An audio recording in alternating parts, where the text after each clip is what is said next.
坐吧。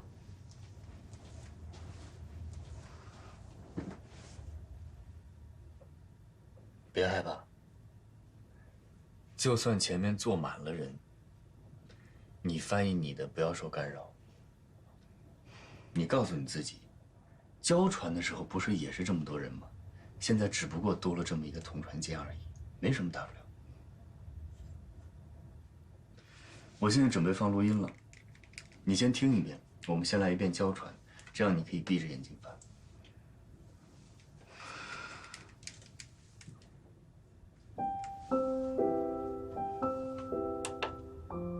欧盟的象征标志为盟旗、盟歌、名言多元一体，以及5月9日的庆典日。Les symboles de l'Union européenne sont le drapeau européen, l'hymne européen, la devise unie dans la diversité et la journée de l'Europe le 9 mai. 很好。接下来我们试着把眼睛睁开，好吗？那好，我们一步一步慢慢来。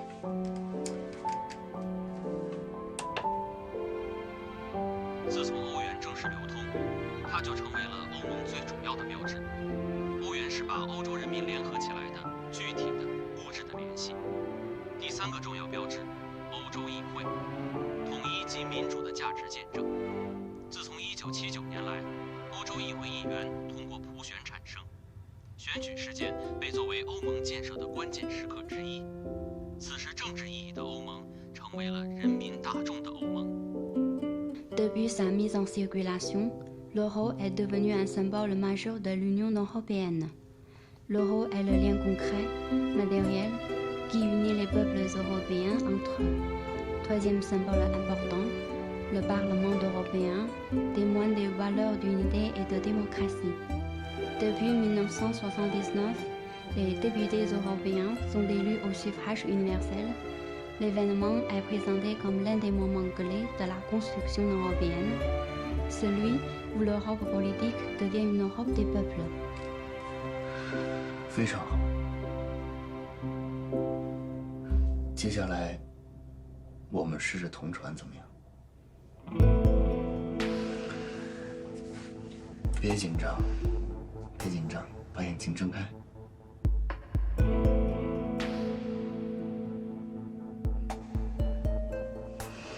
没问题的。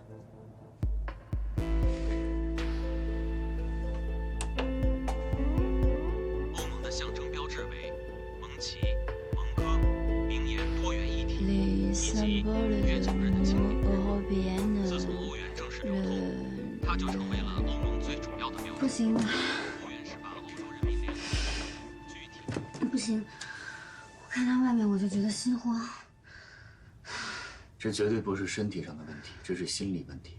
刚才你还好好的呢，你告诉我你什么感受？佳阳，我觉得心慌，我害怕这块玻璃，我们出去吧，行吗？不行，不能这么轻易的放弃。你告诉我你的感受，你为什么害怕这块玻璃？这块玻璃到底怎么带给你不舒服的感觉了？我不清楚，我也说不出来。不行，一定得说。我真的不知道。说出你的感受。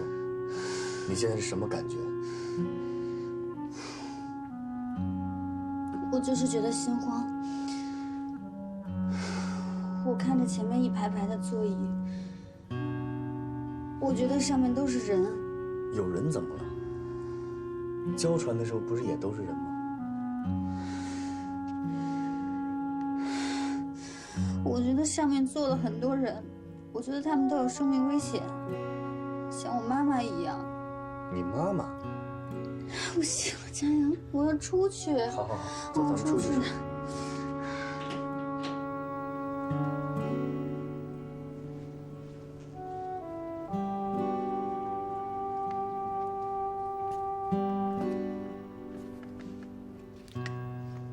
喝口水。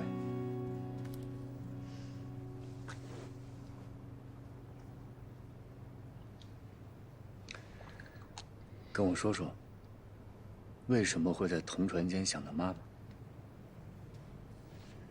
我也不知道，我刚才想到就这么说了。仔细想一想，也许这个就是你心理问题的根源。为什么在同船间会想到伯母呢？你以前跟伯母进过同船间吗？没有啊。那是为什么呢？同船间里什么也没有，你从里面望出去就是一排排的座椅，为什么会想到伯母呢？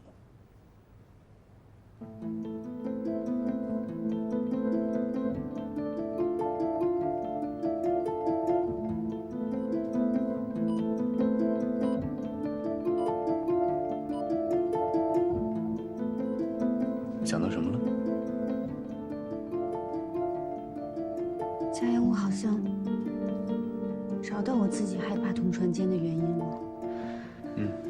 我以前只跟你说过，我妈妈得病了，但没跟你说过具体的，对吧？大一那年，我妈妈开始经常会打嗝，我们以为她是犯了肠胃炎之类的肠胃病。后来有一阵，她开始晕倒，我们就把她送到医院。医生告诉我们，她得了海绵状脑部血管瘤。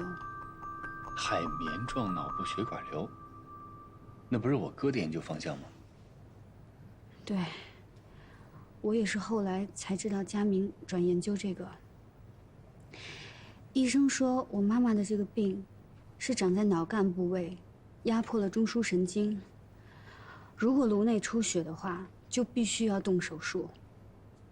就算动手术，也只有50%的成功率。而且就算手术成功，也还是有可能会复发。所以那个时候，我觉得自己整个人都绝望了。我那段时间觉得自己一直处于精神抑郁的状态，所以才想要去看心理医生，才认识了高佳明。没想到你承受了这么多东西。好了，这些事儿都过去了。从今往后，有任何困难，我和你一起面对。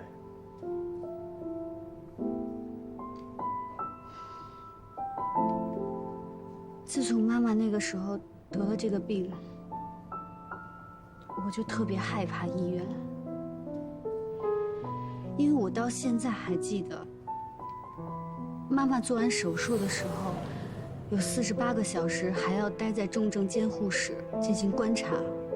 我当时站在外面，隔着那层玻璃，看着我妈妈，她躺在里面一动不动，因为做手术把头发全都剃了。我真的很想去抱抱她，去摸摸她，但是因为隔着玻璃我做不到。我心里又很害怕，那段时间我觉得自己的心都被掏空了。我明白了，这个就是你姓黄的由来。我大学的时候第一次进同船间，我就当时一直心慌，没办法翻译，我就一直想逃避。刚才多亏你一直强迫我待在同船间里，不然我到现在都不知道自己为什么害怕同船。这下好了，问题找到了，我们现在就想办法去解决。如果解决不了呢？如果我就是没办法进行同船呢？你看，你又来。昨天我还在担心，你这是与生俱来的天性，今天就找到问题的根源了。只要不是天性，就一定有办法克服。就像翻译一样，有的人翻译速度很快，但是准确率很低。有些人翻译速度很慢，但是准确率高。每个人都有自己的短板，但只要有意识提高自己的短板，就能增加综合素质。那你的短板是什么？就是你啊！告诉你，田主任都认为你能成为一名好的翻译。我怕让你们失望。只要你不绝望，就一定有希望。太好了！看来我这一晚上没睡没有白费，我们有突破性进展。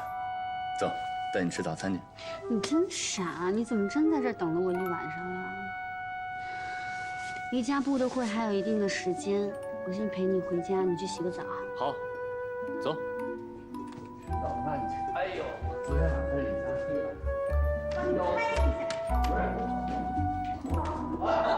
你看人家过。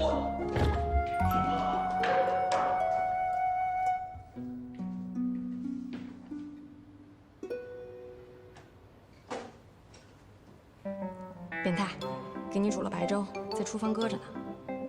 变态，别忘了啊，药不能停，没事别找我。哦，还有，只许膜拜我，不许爱上我。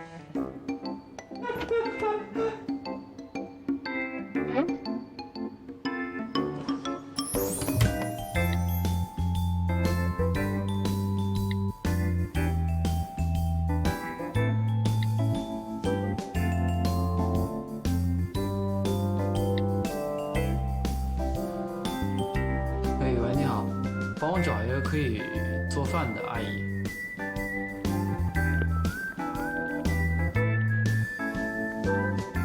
先生，粥马上就好了。啊，谢谢啊。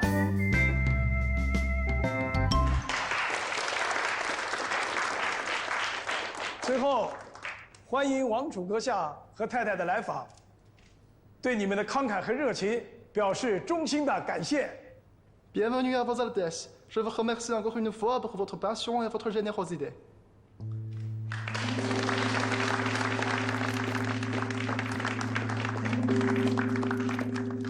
你们的翻译很快。馆长可能一时紧张，忘了修改演讲稿。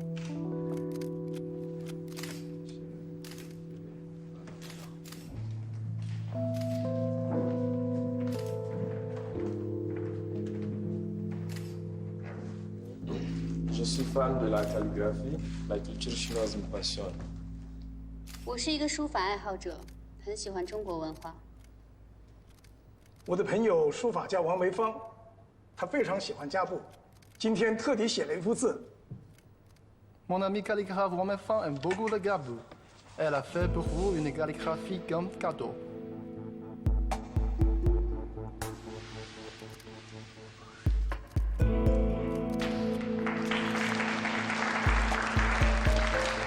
啊，quel beau caractère. À Kaboul, la situation des femmes s'améliore chaque année et pas mal de femmes deviennent artistes. Et je m'engage personnellement à l'amélioration des conditions de vie des femmes. Et pour cette même occasion, nous pouvons profiter pour inviter Wang Meifang à visiter le Kaboul. 好字，在家部，女性的地位也在逐年提高，也有不少女性成为艺术家。她本人也致力于提高女性地位。啊，王梅芳非常尊重女性，她也有很多女弟子。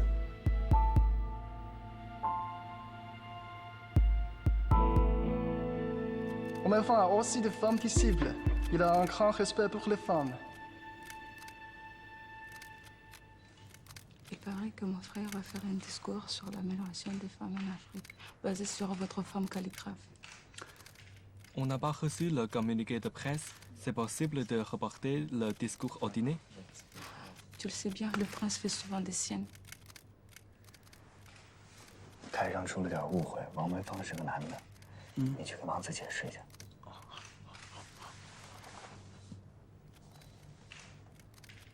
Vous s'était trompé, Wang Meifang est monsieur. Désolé.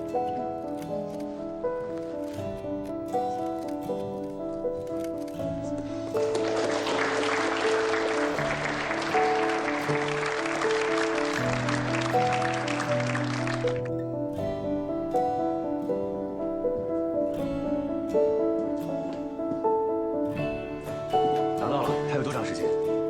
从现在到宴会开始还有3个小时。你们抓紧翻，一会儿我过来校对。好。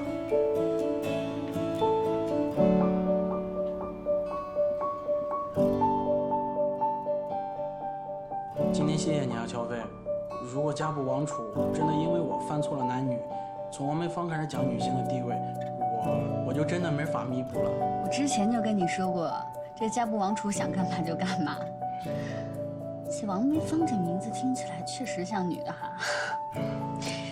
我也是之前翻看记录，听到馆长要去王家求字，提到王太太，我当时就觉得奇怪，所以我特地查了一下，才发现他是男的。一开始我还有点怀疑你，你没必要帮我的。哎，我之前在他身上栽的比你狠，咱们法犯处不能来一个栽一个吧？没事的。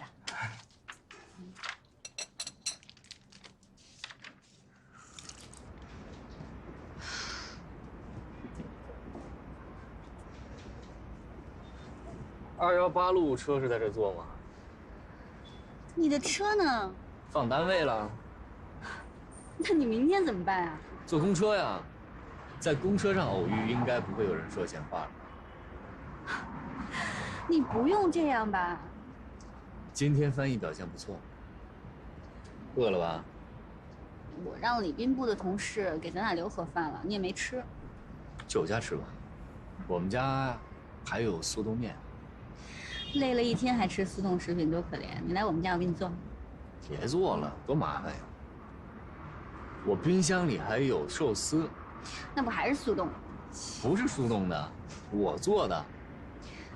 哟，你还会做寿司呢？那是，会做的多着呢。你还会做什么呀？你想吃什么？广东菜、粤菜，啊，不是广东菜就是粤菜啊。川菜。行。日本阿姨，下班前请帮我从楼下日料店打包2人份寿司，还有天妇罗。我半个小时以后到，东西放下你就可以走了。谢谢。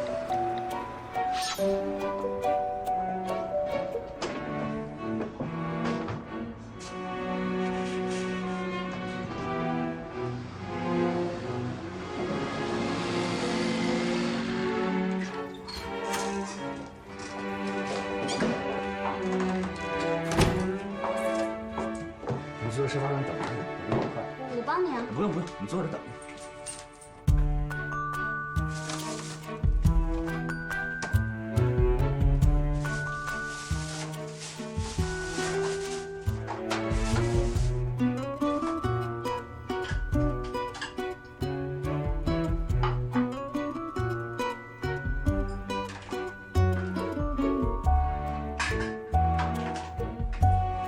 久等久等，饿了吗？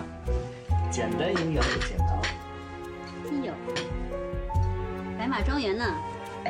你认识啊？喜欢吗？关于这个酒的特色还有历史，我能跟你聊一下午，但是我好像只喝过一次。为什么只喝过一次呢？大部分人都只喜欢拉菲。有品位，有品位吧？像你这种理论家是怎么成为侍酒师的呀？我呢，就是把喝红酒当成背单词，我喝一次我就得牢牢记住它，然后我多读那些专业的书。我没喝过，我气势上要过硬啊。比如呢？比如，2010年真是一个红酒的好年份啊！怎么样？很有气势吗？有。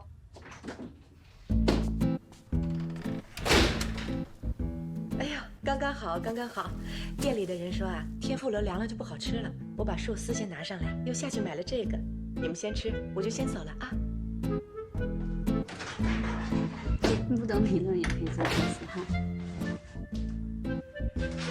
阿姨，稍等一下。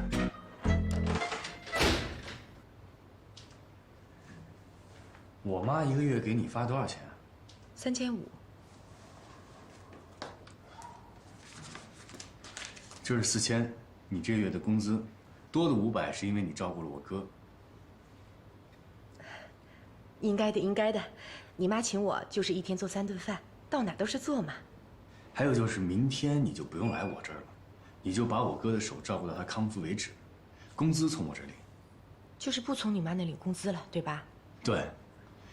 等我哥手康复以后呢，你也不用来我这儿了，因为我以后可能不需要别人帮忙。为什么？我找张总去谈，他肯定不会同意的。这次他同意了。是不是我做的饭菜不合口味？没有没有，不是您的问题，是我的问题。我工作出现了一些变动，我可能要出国。你真的要出国啊？对。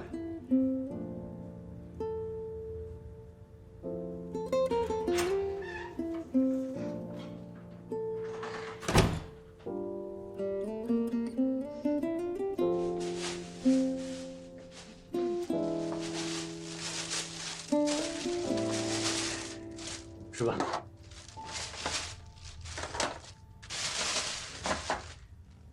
其实你刚才不用关门的，隔音挺差的。我会照顾好我自己的。我知道你能照顾好自己，你自己在瑞士生活那么久，肯定可以。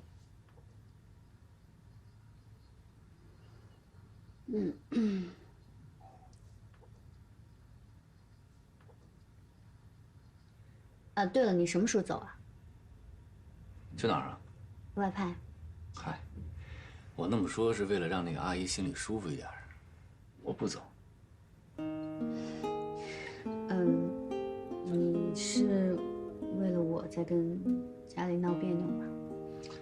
你又胡思乱想，是不是我哥又跟你说什么了？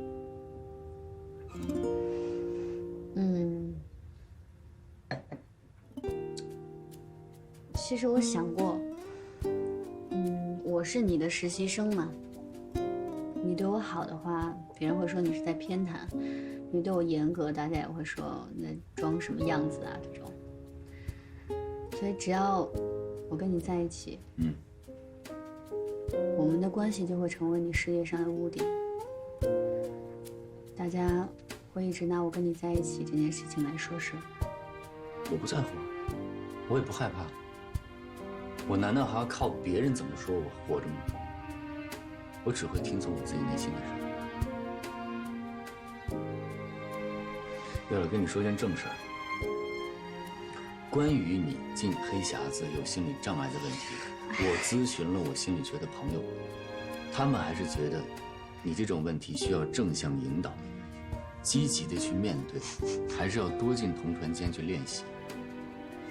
不想积极面对，你吃饭你跟我说这个干嘛呀？你先别嫌烦，这是个问题，我们得解决。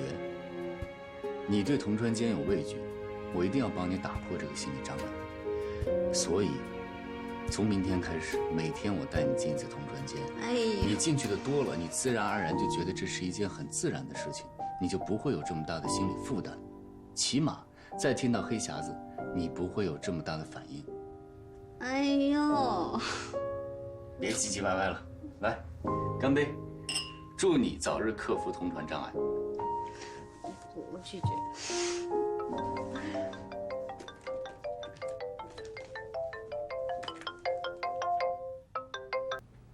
哎，乔飞啊，我是张医生，你不是让我有事直接跟你联系吗？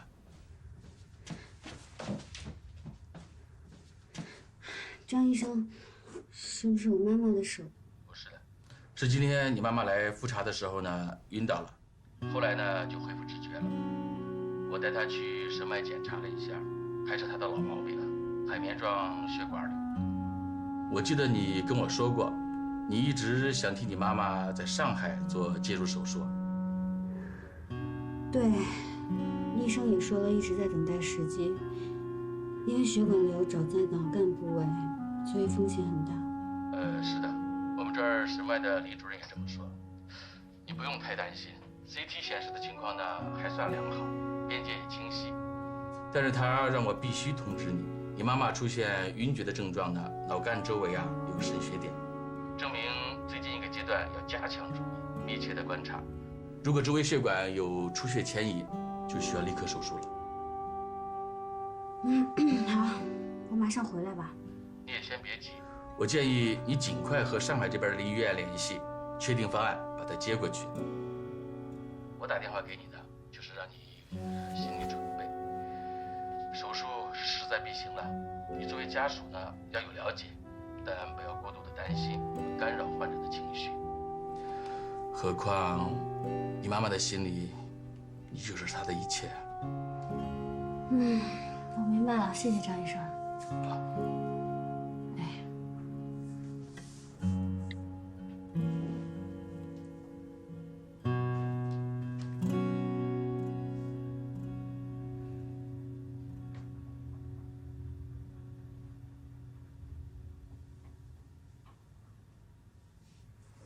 伯母有事儿，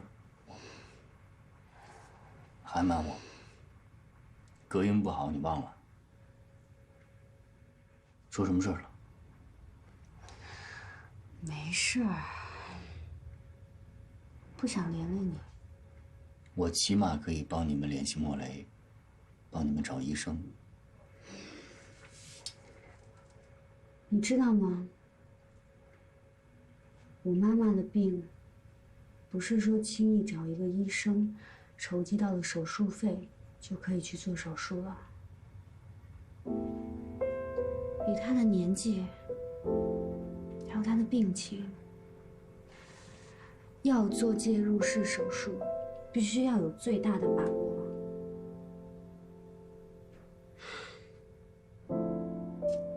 所有人都跟我说，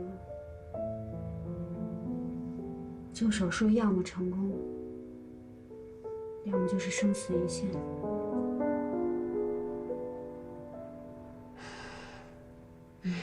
你放心吧，这些经济上的还有心理上的压力，我自己扛得住，我不会拖累你的。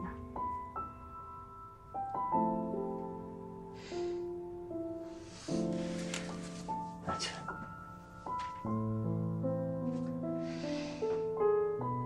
你不想连累我的真实意思就是，我们俩的情分还没有到你愿意连累我的程度。这么见外的话以后不许说了。你的事儿就是我的事儿，你愿意连累我，我很高兴。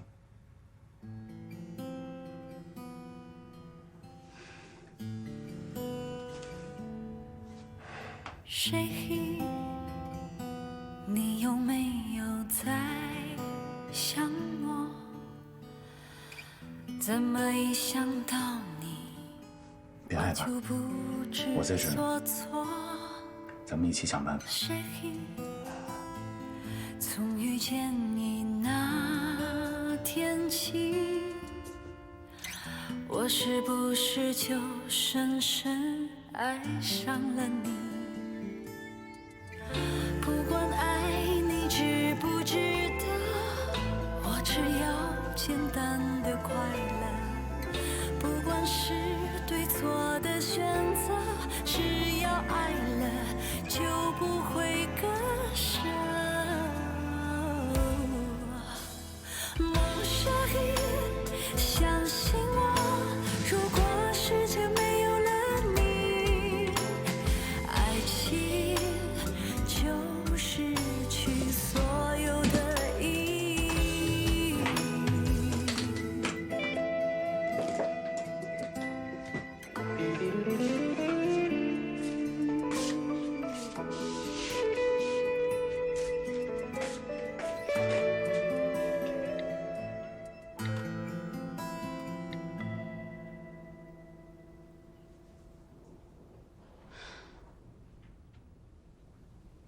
你先别急，乔飞。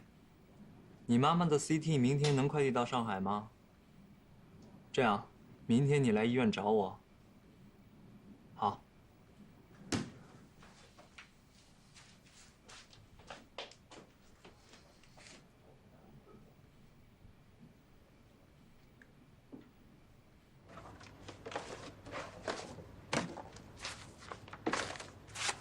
你好，佳阳。找什么呢？哎，主任，你有没有印象？上次瑞士劳卫部来交流的时候，有一个叫莫雷的医生。哦，你找他呀？可以去礼宾部问一下嘛。我当时留了他助理的电话，但我现在打过去已经停机了，而且我也问了随行的一些医生，别人说他现在去非洲了。哎呦，这就不好找了。要不你月底去瑞士的时候，可以直接到他医院去问问嘛。月底？对，去瑞士，时间定下来，15天以后你出发。这么快？还快呀！你都等了几年了。这段时间你可以请假，把家里该安排的安排一下。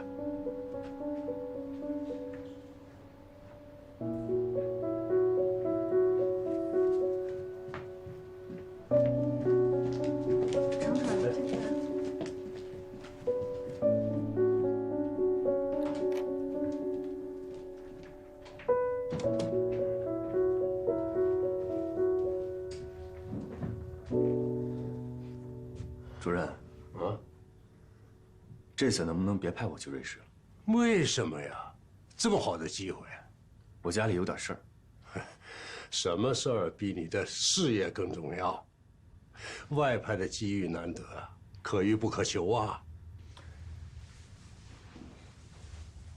我知道机会很重要，但是我觉得我还没有做好准备。还有就是我家现在出了点事儿，我不想离家太远。家里出什么事儿了？一个对我很重要的人生病了。你妈妈？不是我妈妈。那你爸爸和张总都知道你的决定了吗？我自己的事情，我自己做主。别急着那么下决定，你再给我好好考虑一下。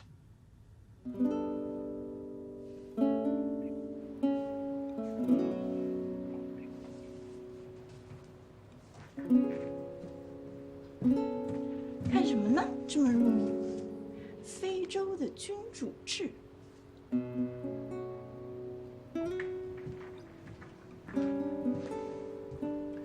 下午没有翻译任务，你们都去训练室训练吧。走吧。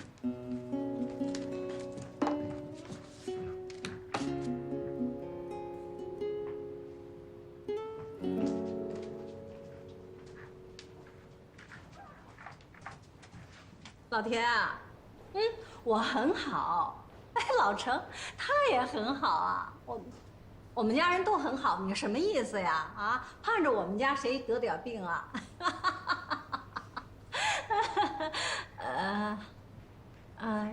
什么？嘉阳不去外派？哦，大概我知道一些事情。不是家里的。行吧，好，祝你身体好。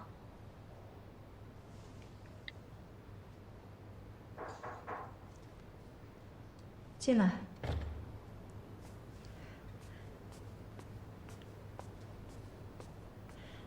张总，耶，你怎么来了？工资没打给你吗？啊，收到了，收到了。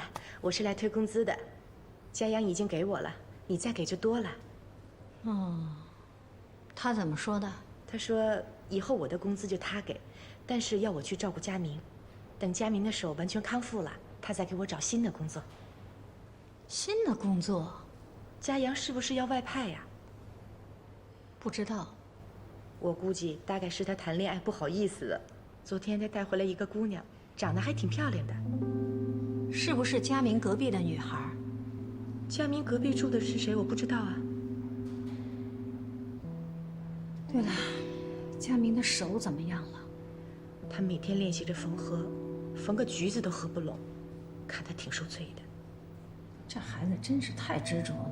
这医院里又不是只有他一个外科医生，干嘛这么拼命？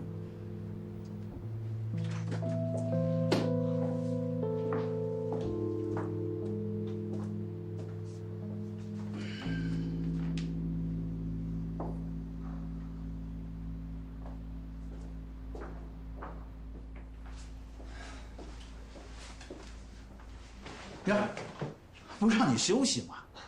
在家待着不踏实。哟，你呀，让你做2台手术啊，你什么就踏实了啊？走。我这次来找您啊，就想跟您说这件事儿。我的手恢复的不是很好。那天的手术不是很成功吗？手术的时候吧，可能太专心了，觉得没什么，手术完就不行了。哦，这样，我安排医院的专家给你会诊一下。哎，主任，我想再观察一段时间，毕竟我这伤啊刚好，而且我暂时还不想让别人知道。啊，我明白。主任啊，我其实是有件事求您的。我有一亲戚，他得的是脑干中枢神经区域的血管瘤，一直在等待最佳手术时期了。如果可能，我想请您和莫雷一起主刀。本来呢，我是想带他去瑞士做手术，但是我担心这个飞机啊会对他的颅内压有影响。你担心是有道理的。那这种手术呢，我建议还是在国内做。现在啊，我们国家的医学水平，尤其是临床，那在世界上啊是属于领先的。至于这个主刀医生啊，你也知道，我有一段时间没做过介入手术了。做这种手术啊，最重要的是配合。要是你的手没有受伤，你就是我们医院甚至是上海最合适做这种手术的人。现在我们医院呢，这方面临床经验除了你啊，最丰富的也就是赵金良医生了。你可以跟他商量一下。主任，我再考虑一下。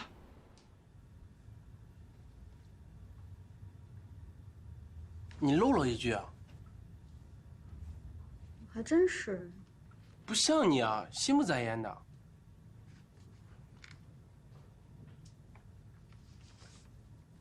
总感觉今天处理怪怪的。哪天不都这样吗？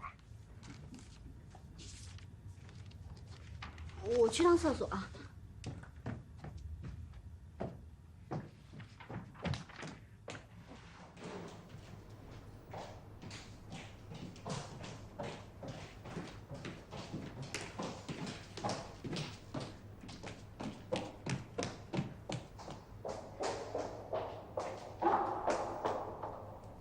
找我呀？你外派的时间是不是快定了？怎么了？我会好好工作的，你不用担心我。如果有假期的话，我去看你。你还要去看我呀？那么好，就为这点事儿冒这么大险跑这儿来？担心你。我有什么好担心的？下班等我。我约了人。谁呀？跟伯母的病有关吗？那是谁呀？比我还重要。就吴佳怡呀，还能有谁啊？我跟他早就约好了。那你们在哪儿？我去接你。还没最后定在哪儿呢，我结束了去找你吧。行。那晚上我在家里等你。快回去。快点。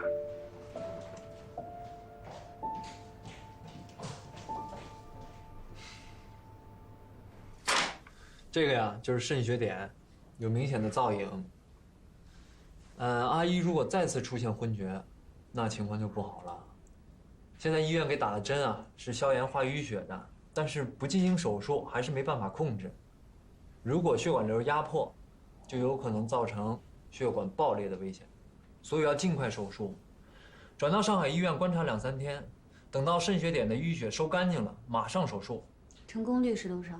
小飞，你是知道的，手术没有绝对的乐观，但你也不要悲观。费用呢？原来那个你又回来了。说什么？那个倔强的，把背上的刺都拱起来，不让人接近的乔飞。我记得当初认识你的时候，你妈妈刚得了这个病，你就是像现在这样，一个人把所有的压力都扛在身上，而且冷静的可怕，不让任何人触碰你宝贵的自尊心。但是不要这样，乔飞，会让关心你的人感到伤心。我现在不想跟你说这个。手术费一共是多少钱？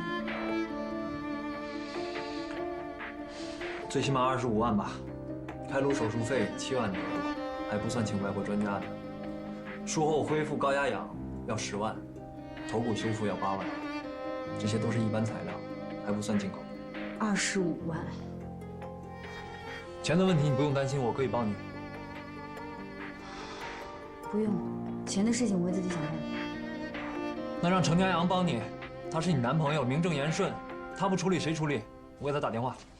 你别。明白了。你没告诉他你来我这儿吧？看来，这是我们之间的秘密。如果我用这个要挟你，你能不能考虑做我的女朋友？你别胡说了，你不是这样的人。那我是什么样的人？我是一个不希望看到你伤心难过的人。程家阳在哪儿？他为什么不帮你分担？他是你男朋友，他不该让你一个人承受这个。佳阳马上要被外派到瑞士去了，我现在不想跟他说这个，我不想打扰他。打扰？是你的意思还是他的？这个你就别管了。请你密切帮我留意着给我妈妈做手术的医生，医药费我会自己想办法。小飞，你知道的，只要你开口，我愿意帮你，什么我都愿意做。佳明，你也知道我的，佳阳是我男朋友，我都不想拖累他。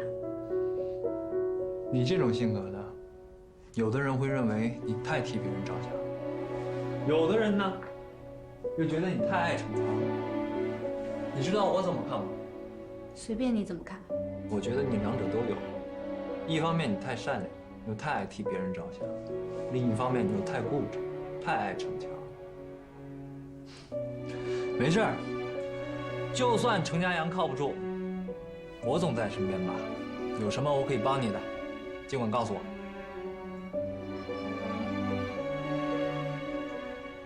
我确实有一件事情，请你一定要帮我。一定。就是关于手术费的事情，请你一定不要告诉佳阳，替我保密。行，但是条件是我来付医药费。医药费我不会要的，我会自己想办法的。你总是这样，记不记得当年你差点害自己得了抑郁症？小飞，自尊心太强是自卑的表现。也许你一直在自欺欺人。你打心眼里知道你和程家阳不是一路人，你们的爱情就像温室里的花朵，一经风雨就会被摧毁，所以你不敢让它经受考验。今天就到这儿吧，我先走。不要再自欺欺人了。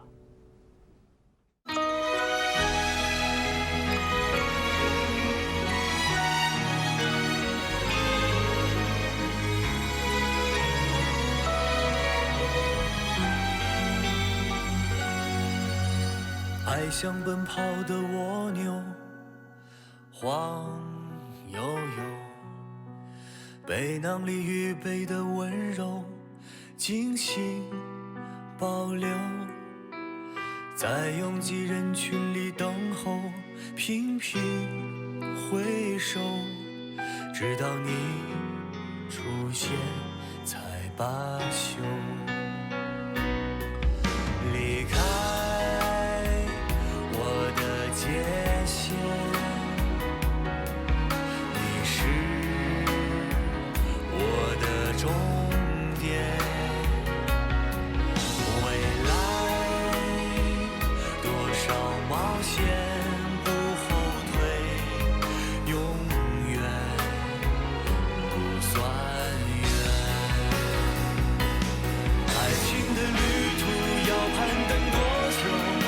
一步步追着你走，有时是朋友，有时像对手，有时害怕爱的不够。慢慢的爱情，慢慢的享受，在追上你以后。